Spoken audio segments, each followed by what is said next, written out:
And I'm not talking about the Muslims over here, I'm talking about the non-Muslims. There are many people in the West that actually believe that religion is pacifism. You see, Christianity is a pacifistic religion. It's not a religion of war. And therefore, anything that has to do with war is irreligious. You see, this is how the thinking process goes. Jesus said, love those who revile you. Do good to those who hate you. Turn the other cheek. And these are the thoughts that come about when people think of a religious ideal. They think of Jesus. They think of the Passion, for instance. One American writer described it as watching Rocky, where Rocky never hits back.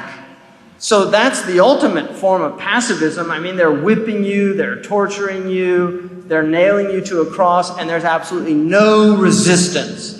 Well, this is a religious image in the minds of many Western people. And therefore, when they see religious people actually defend themselves, وَالَّذِينَ إِذَا أَصَابُهُمَ الْبَغْيُ هُمْ يَنْتَصِرُونَ. Those who, when oppression afflicts them, they defend themselves.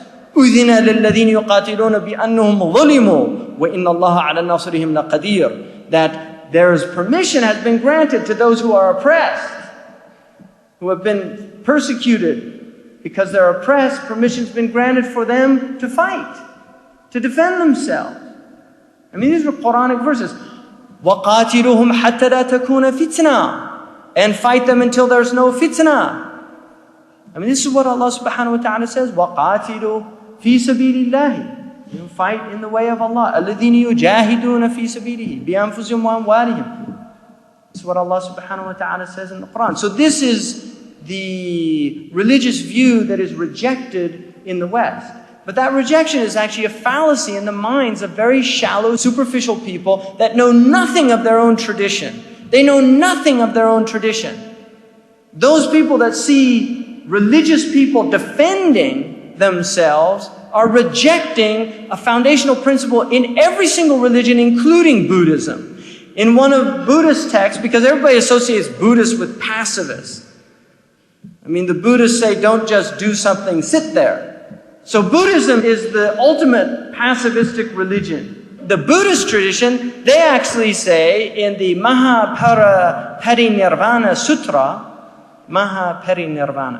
Nirvana, I think they pronounce it down in southern India, that the Buddha says, in polluted, distorted societies, after my extinction, when nations are wasted and chaotic and plundering and robbing one another, there will be famine among the people. So this is like prophecies of the end of time. At that time, there will be many who will ambitiously become monks on account of hunger.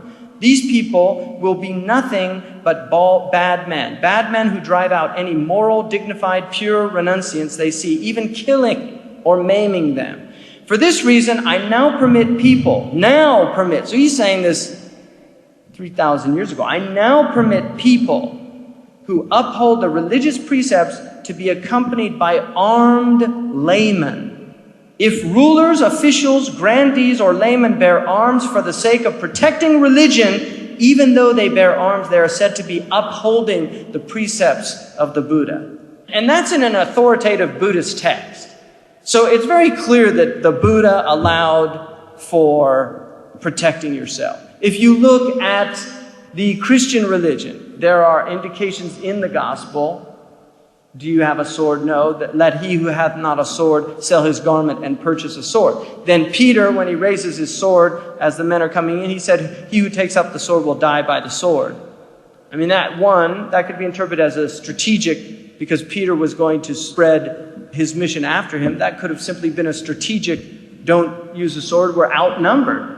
And intelligent people, when they're outnumbered, usually don't commit suicide, because suicide is haram in all of the Abrahamic faiths, right? In fact, in Islam, the ulama actually have a debate about a person who's burning on fire, whether or not it's permissible to throw themselves into a well, because they're going to die anyway from the fire, to throw themselves into the well, to kill themselves, to remove the pain. There's actually a debate about that. So even when death is absolutely certain, and there's a way of getting out of it. The ulama, many will say, even in that situation, it's absolutely not permitted.